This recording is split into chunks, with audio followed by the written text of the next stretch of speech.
Have you ever felt the subtle power of someone who doesn't need to prove anything? They don't argue, they don't chase, they simply pull back, and everything shifts. People notice, they wonder, they feel the void your absence creates. Now ask yourself, what if you did the same? What if instead of reacting instantly, you paused? What if silence became your shield, not your surrender? What would change in your world? Here lies the paradox. When you're no longer emotionally accessible to everyone, the system around you falters. Because most people aren't drawn to your presence. They're addicted to your response, your reactions, your predictability. But the moment you stop dancing to that rhythm, the moment you become unreadable, they panic. They realize they never really understood you. They only knew how to manage the version of you that was always available. Carl Jung once said, "What you resist not only persists, but will grow in size." Now imagine what happens when you no longer resist with reaction, but with quiet strength. When people try to provoke you, and all they get is stillness, that silence becomes a mirror. And what it reflects isn't you, but them. You've spent your life offering pieces of yourself to be accepted, to avoid conflict, to keep relationships from crumbling.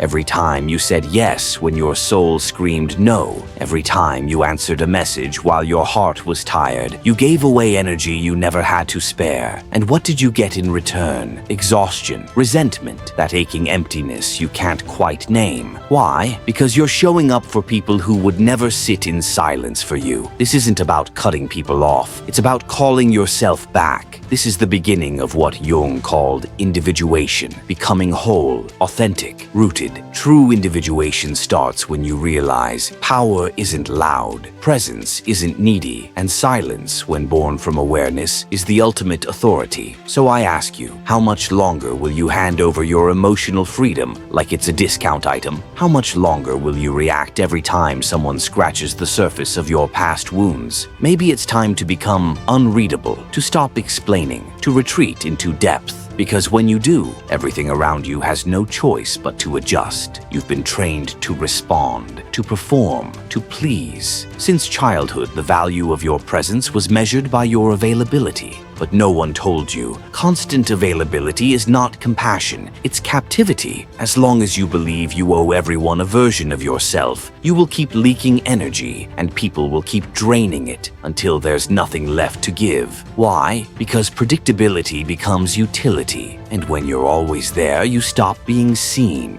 You become a service, not a soul. They come to you when they're lonely, when they need a distraction, when they need to feel important. And when you set a boundary, they call you distant, cold, difficult. But you haven't changed. You've just stopped being useful. And here's the uncomfortable truth. The more available you are, the less value people place on you, because no one treasures what they didn't have to earn. So take a breath. Think, who truly deserves your energy? Who has earned your silence, your absence, even more than your presence? But before you can answer that, there's a question you must face. Why are you so reactive? Why are you still trying to please? The answer lies in your energy, what Jung called psychic energy, the vital force behind every thought, every feeling, every action. Each time you get pulled into an argument, each time you try to defend yourself to someone who doesn't care, you spend energy that never returns, and over time you become hollow. Reactiveness isn't weakness, it's a mismanagement of power, and power misused turns inward. You start doubting yourself,